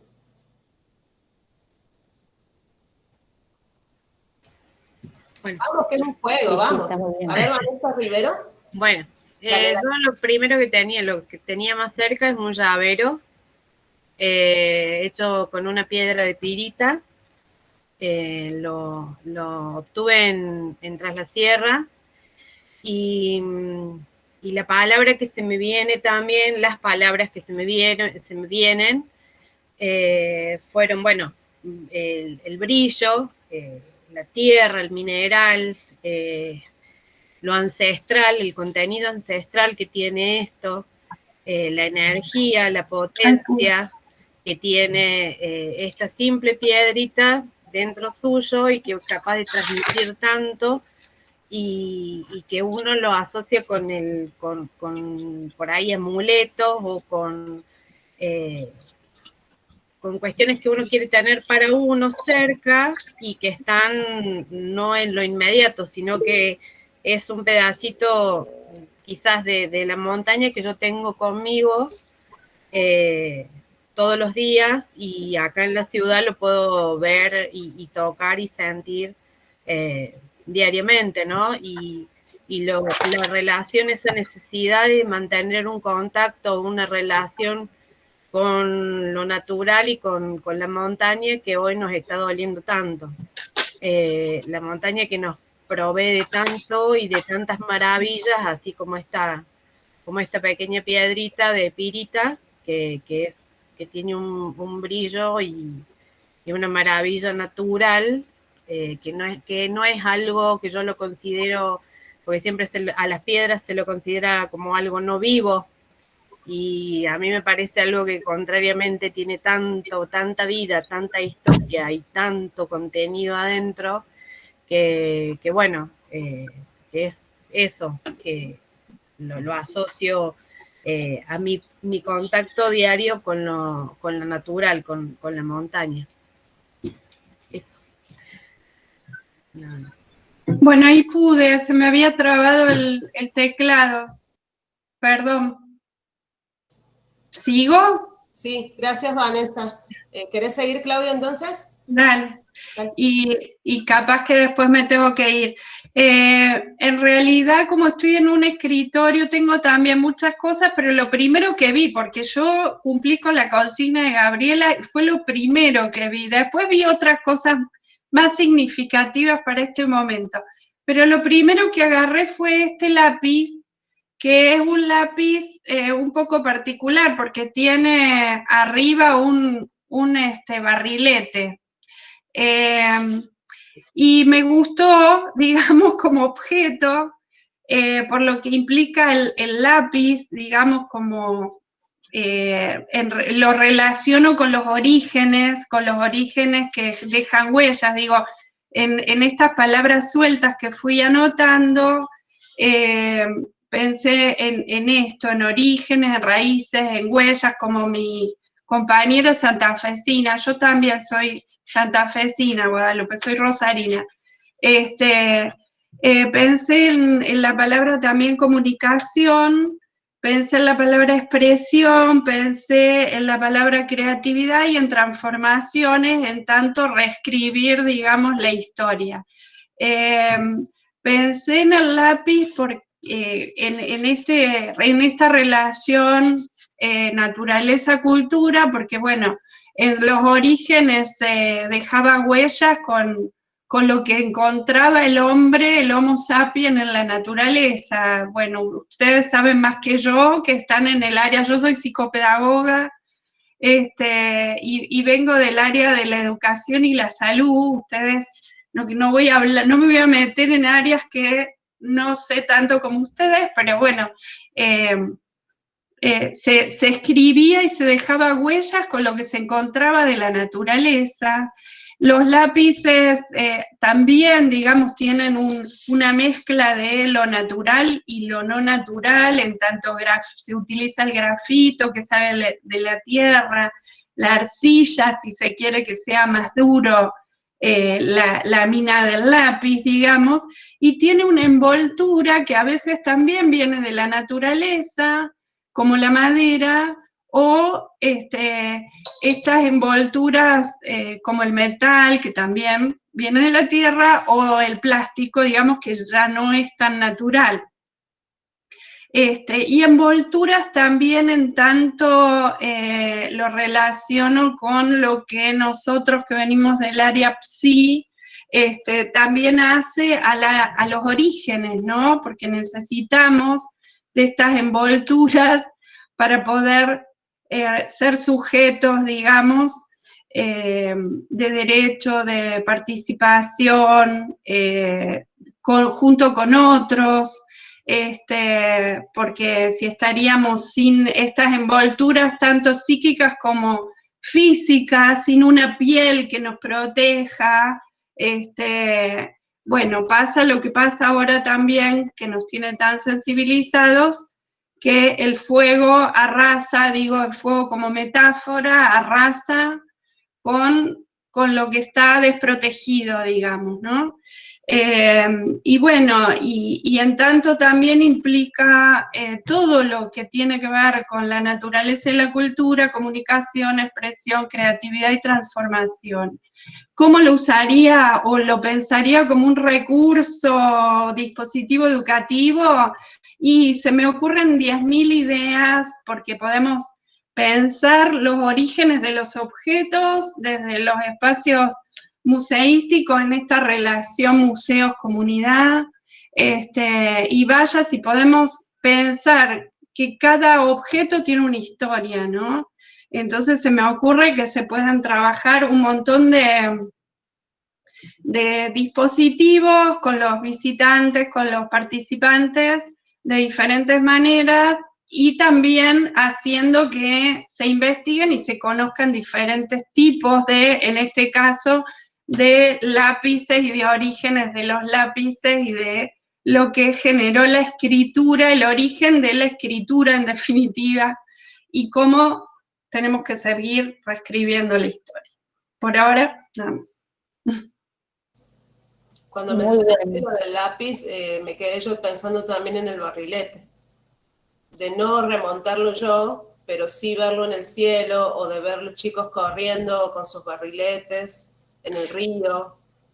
Bueno, en realidad, perdón, me olvidé de ese detalle, que por eso lo ubiqué, porque miren, esto en realidad pertenecía originariamente a otro lápiz, y yo se lo puse a este porque el otro se me quedó así chiquitito, y bueno, y digo, me encanta esto porque esto también genera eso, ¿no? El tema de la expresividad y el vuelo que le podemos dar a la imaginación y a todo lo creativo que puede tener una persona que tiene opciones, que tiene educación, que tiene acceso a la cultura, a la conectividad, lo que sea, de acuerdo al contexto, pero esto de tomar vuelo, digamos, por eso elegí este objeto. ¿Puedo agregar una cosita? Sí, sí, dale. No, me encantó porque, bueno, yo había elegido una lapicera, así que medio parecido, y varias cosas así rápidamente. El tema de la comunicación, una de las cosas que nos pasa cuando nos formamos como antropólogos es también un entrenamiento en cuáles son los tips que te hacen humano, ¿no? Como si fuese la portada de una revista de moda. Y ahí, por eso, como yo les decía, acusaba con biólogos y teníamos unas discusiones, pero maravillosas, ¿no? Para trazar esos límites. Una es el uso del fuego, que nos diferencia de los animales, aunque ahora ya sabemos que no es tan así. El uso intencional, ¿no? Del fuego. Miles de cosas. Y otra es justamente la palabra, ¿no? Y la capacidad de simbolización. Entonces, claro, con los colegas de biólogos decían, no, pero usted, o sea, ellos siempre nos acusaban de antropocéntricos, en buena hora, y era eso, pero los animales se comunican todo el tiempo, o sea, se comunican entre miembros de la misma especie, entre distintas especies. Ahora incluso hay muchos estudios de comunicación entre las plantas, que se suponían que eran las que menos se podían comunicar entre ellas, estudios desde la ciencia, más ciencia, ¿no? Así, biológica y tal. Entonces, este ejercicio de la comunicación que nos parece tan humano, y que en definitiva no lo es, entonces ahí empezamos a decir, bueno, entonces quizá la comunicación no es cultural, hay una comunicación también que está del lado de la naturaleza. Entonces, hacer sonidos, tener voz, la voz, el sonido es natural, es cultural, Y ahí aparece la palabra, ¿no? Y otra cosa que por ahí no mencionamos tanto, pero son los objetos, ¿no? Que los objetos, las cosas, también son un gran híbrido naturaleza-cultura. Y que a veces como un detalle menor, ¿no? Este autor que yo les decía, Latour, lo que dice él, bueno, ustedes fíjense que, bueno, un poco también lo que decía Silvia recién, todos los dispositivos que usamos para comunicarnos, lápices, lapiceras, computadoras, bla, bla, bla, bla, bla, bla, bla, bla. Y es bueno, es como un detalle en realidad, pero lo que importa es la palabra del autor o que la persona pueda hablar. No es menor el tener el dispositivo, el objeto para poder hacerlo, ¿sí? Ustedes sabrán, bueno, acá profesores de historia, lo que revolucionó el mundo, la invención de la imprenta, ¿no? Las diferencias que han hecho entre culturas que son letradas o iletradas, muchísimo, ¿no? Entonces, los objetos que nos acompañan en nuestra vida cotidiana son constitutivos de las capacidades que tenemos, ¿sí? Pero cuando hacemos historia o hablamos de eso o entramos en algunos planos, que bueno, no importa si escribiste con un lápiz o con una lapicera. Y en realidad siempre tenés que tener algo que te acompañe para poder hacerlo, ¿no? Volvemos a esas redes que están ahí, que parecen tan obvias, pero que por algo también se silencian. Y en esto de la palabra, la capacidad de comunicarse y quién puede hacerlo y quién no, hay una palabra que creo que fue Guadalupe que la mencionó, que es muy importante, que es la idea de representación. La naturaleza no puede hablar por sí misma para nosotros, entonces alguien tiene que representarla. Alguien tiene que hablar por ella, como si fuese una persona con capacidades diferentes, con capacidades que no se puede comunicar, ¿no? Como ha pasado muchas veces, como se ha conceptualizado a esclavos, a mujeres, a niños, etcétera. No entienden, bueno. Pero para nosotros la naturaleza es como el ejemplo extremo, claro que no puede hablar por ella misma, ¿no? Cuando fue acá la marcha por el monte, bueno, había gente que marchaba con plantas, ¿no? Y diciendo, bueno, porque ellas no pueden venir, venimos nosotros, ¿no? Entonces ahí es esa idea también de la política es representación. Hay un presidente que, en lugar de estar todos los que lo votaron, está él, o ella, ¿no? Nuestra idea de política es representativa, nuestra idea de ciencia es representativa. El científico habla por la naturaleza que es muda, ¿no? Incluso mucho tiempo habló por las comunidades indígenas como si también fuesen mudas, ¿no? Entonces, romper con la idea de representación y decir, bueno, ¿en qué medida los entes que para nosotros son naturales tienen una capacidad que para nosotros sería cultural, que es comunicarse y tener voz? Es una de las cosas que yo le decía que a veces nos rompen la cabeza. Para las comunidades indígenas, claro que sí, cuando ellos les dan, por ejemplo, de comer a la tierra en agosto, es un acto político, porque se están comunicando con la tierra, están viendo cómo recibió lo que se le dio el año pasado, y si la tierra no recibe bien, no vas a tener ni buena cosecha, ni suerte con los animales, tu vida se va a ver afectada.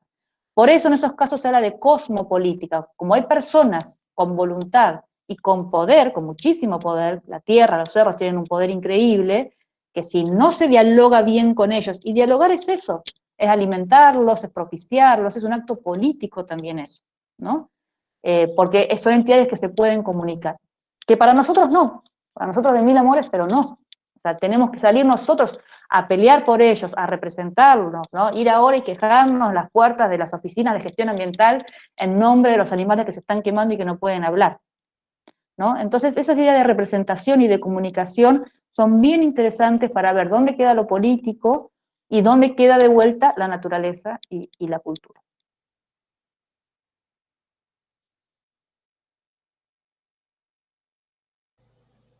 Pensaba también en esto último que decía Vero, hay presentes algunos profes también de nivel medio, cómo se podrían abordar estas temáticas también con los adolescentes, pensando también en otras cuestiones que se despegan, porque siempre aclaramos esto, cuando hablamos de didáctica, no es que hablamos solamente para contar con dispositivos para las infancias. Cuando hablamos de didácticas, hablamos de medios, herramientas para llegar a comunicarnos con otros. Entonces, en este sentido, es interesante poder tomar diferentes ejemplos que nos sirvan para llegar a ese otro, ¿no? Entonces, quizá en ese sentido, fíjense cómo todos los elementos que estamos eligiendo de alguna manera hablan de nosotros, pero también invitan al diálogo con personas que tal vez no son ni siquiera de nuestra misma edad o de nuestro mismo ámbito social o ni siquiera en nuestro territorio, ¿no? ¿Alguien quisiera también compartir su objeto, sus palabras?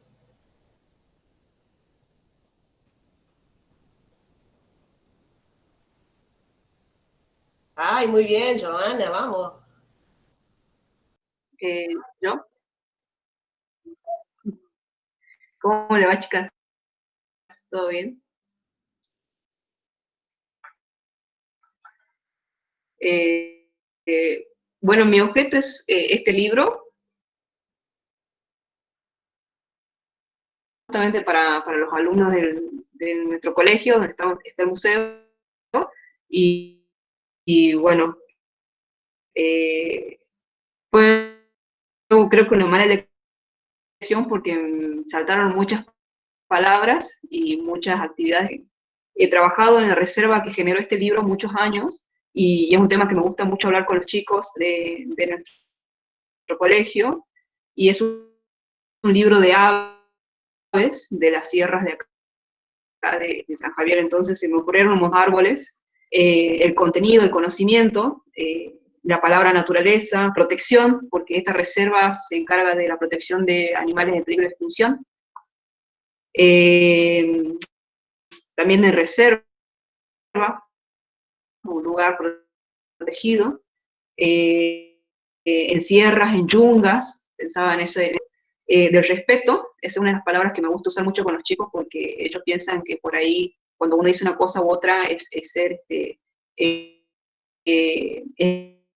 estar de un lado del otro, ¿no? Entonces, siempre les hablo de respeto hacia otras personas o hacia otros seres.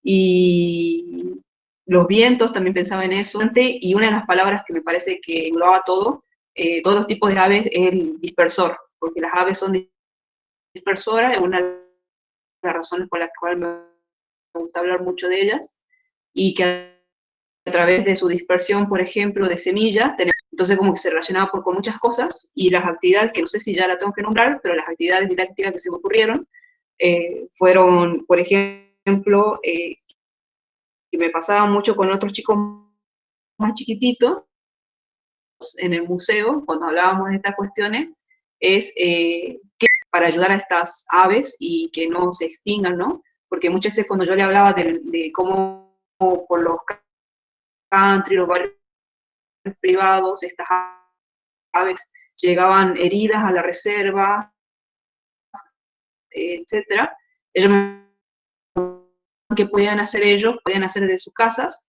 para que ayudaran a algunas aves que iban de paso, ¿no? En periodos de migración, por ejemplo.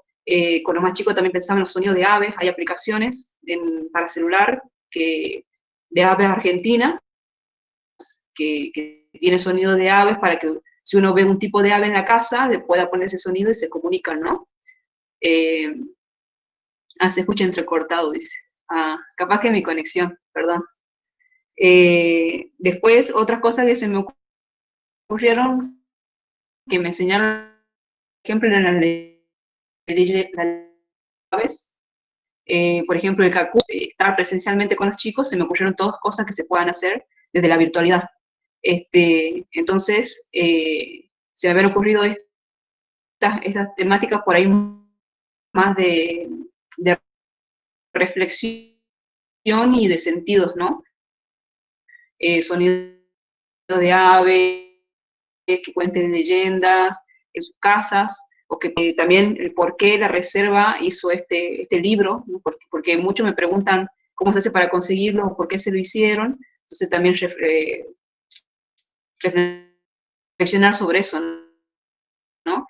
La reserva lo hizo justamente para dar a conocer los tipos de aves, y que la gente no, o sea, sea consciente de que existen y no se las siga cazando, ¿no? O vendiendo ilegalmente. Entonces, bueno, apelaba mucho a lo que es la educación ambiental, ¿no? Que tiene que ver con las personas, la humanidad y la naturaleza, ¿no? Tanto en plantas como animales, y cómo está todo relacionado, y no sé, si nosotros no la cuidamos, tampoco viviríamos, ¿no? Ellas vivirían. Entonces, bueno, eso es lo que se me había ocurrido. Gracias. Tal vez, Joana, para nosotras acá en Córdoba, o yo, nosotras que te conocemos, sabemos de qué reserva hablas o de qué museo hablas. Pero contanos un poco vos de dónde estás, de qué provincia estás hablando.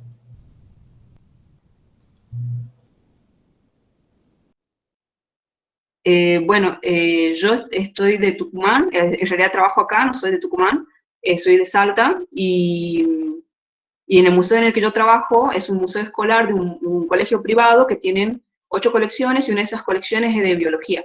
Y la actividad que estoy preparando ahora justamente es para unos chicos que van a ser guías, y ellos tienen que proponer actividades a chicos más chiquititos, ¿no? Todo a nivel virtual. Entonces, se me había ocurrido, bueno, estaba con este libro y se me ocurrió eso. Era o este libro o el skate que lo tenía al lado, porque hace rato volví de hacer ejercicio. Así que, bueno, sería el libro. Y nuestro museo, bueno, está abierto a todo el público, a pesar de que es escolar, y la idea justamente ahora es que los chicos, me cuesta bastante, y la idea es que, bueno, que los chicos sean guías, digamos, y que empezar a formar distintas temáticas, pero no solamente que hablen de los objetos que están expuestos, como las aves, que tenemos muchísimas aves embalsamadas, taxidermizadas, sino que también hablen, ¿no?, sobre la educación ambiental, o sea, que usen en las aves estos objetos, dándole una importancia mucho más social, ¿no? Es como le diríamos en términos arqueológicos, es darle agencia a estos objetos, ¿no?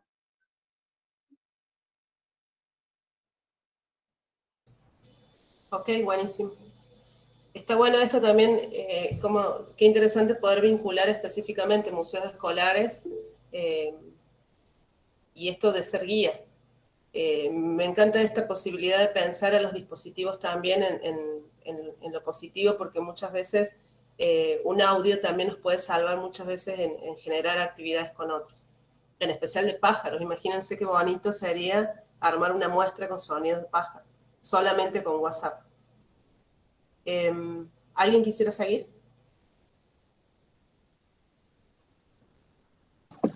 Yo quiero aclarar que llegué tarde porque estaba trabajando y no pude hacer el ejercicio, pero me parece muy válido.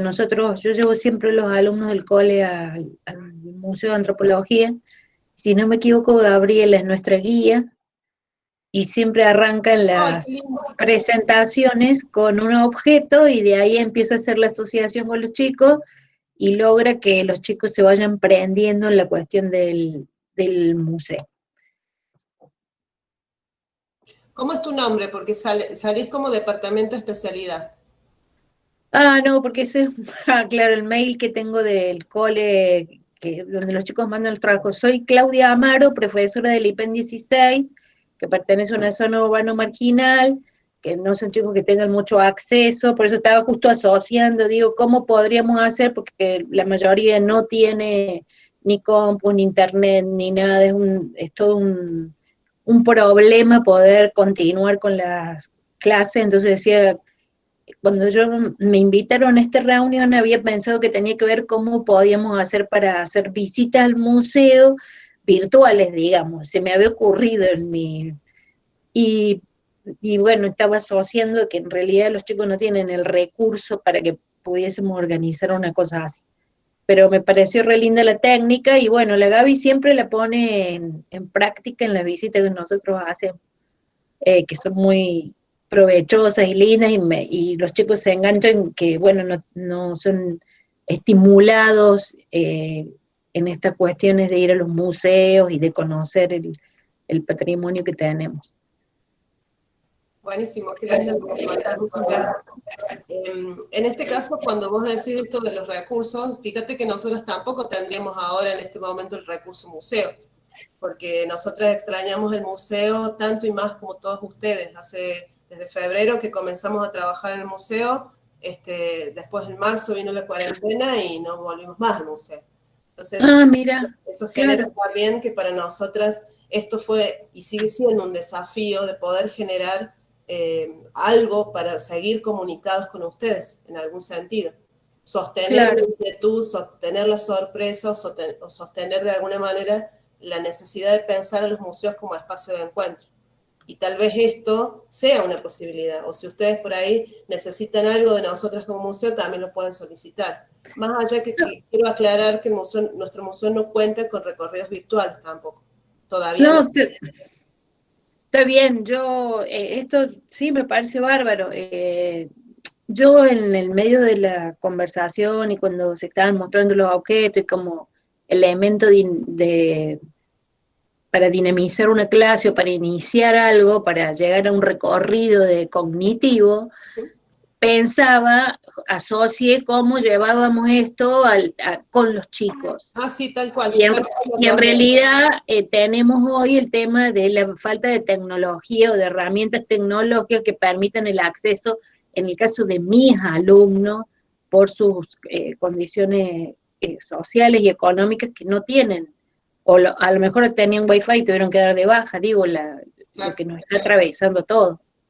Entonces, digo, estaba manifestando una asociación, pero me parece bárbaro, y con la Gaby siempre nos, o sea, esta técnica o forma de abordar las cosas nos ha dado buen resultado para que los chicos se enganchen, era eso. Y yo también soy de la universidad y lo que pasa es que estamos yendo porque somos de salud, entonces pertenezco a la salud también, aparte de la educación.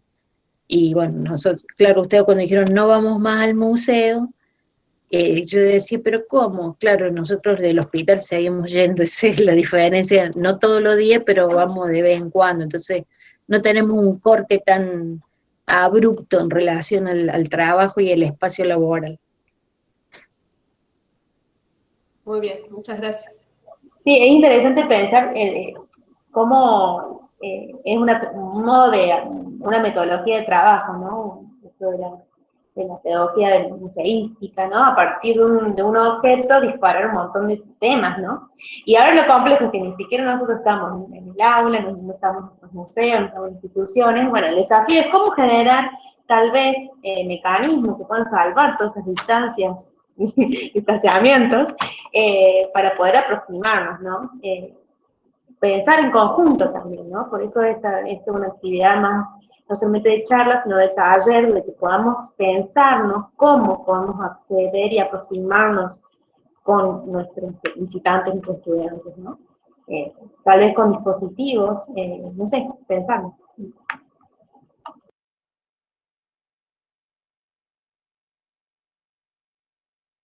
No sé si alguien más quiere comentar, se está haciendo un poco largo, pero bueno, un poco es re interesante esta parte de poder tener un diálogo.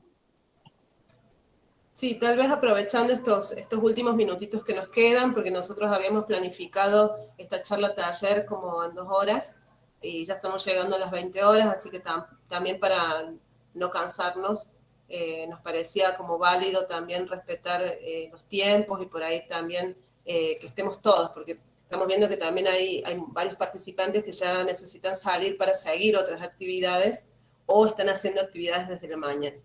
Así que nosotros también contamos con esta posibilidad de generar una tercera instancia, que es lo que queríamos contarle ahora con Paula, para ver cómo le damos continuidad y aprovechando también esto de que no estamos en el mismo lugar. Así como las chicas de Santa Fe o mismo de Tucumán contaban sus experiencias, miren qué interesante podría seguir estableciendo vínculos interprovinciales o interlocalidades, para que también otros chicos y otras educadoras de otros lugares conozcan otras realidades. Entonces, de alguna manera, esta posibilidad de ampliar los territorios o los límites entre los territorios no es solamente algo físico, sino que también en este caso lo podemos tomar como positivo.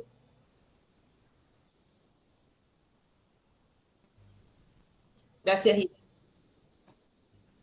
También, sí, gracias Irene.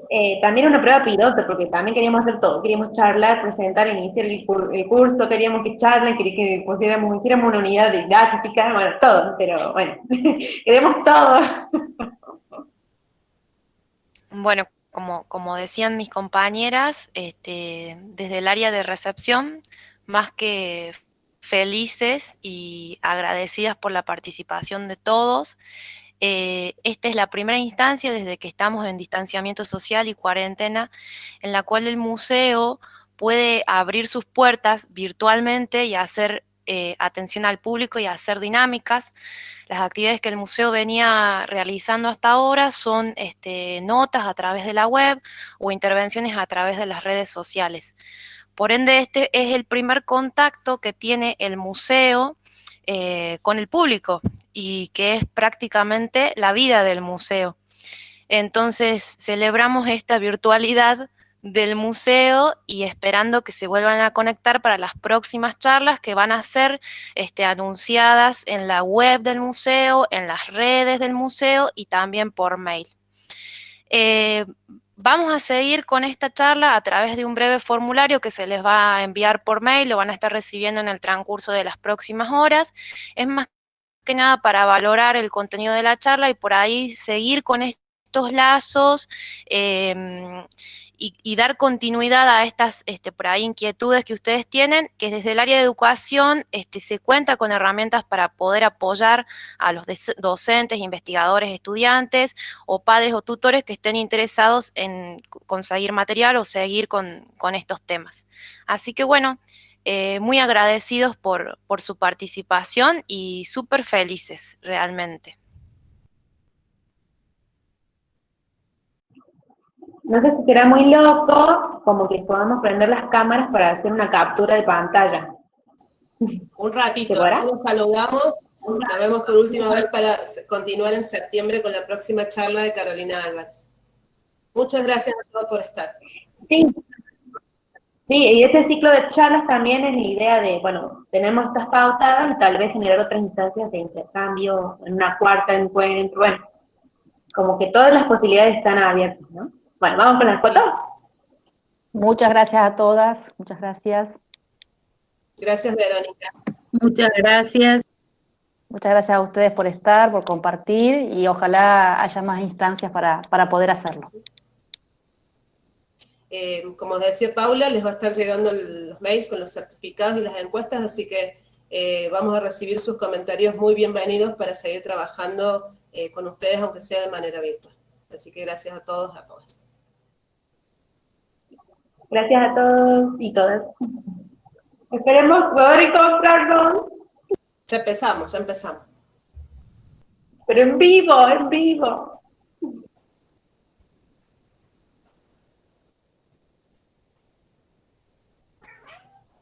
Qué puntuales que somos, mirá. O'clock terminamos.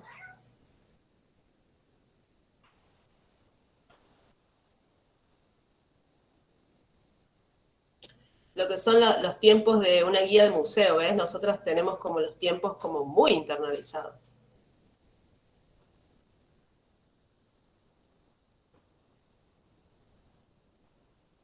Igualmente daban ganas de escucharlos a todos, pero bueno, íbamos a estar hasta las 10 de la noche.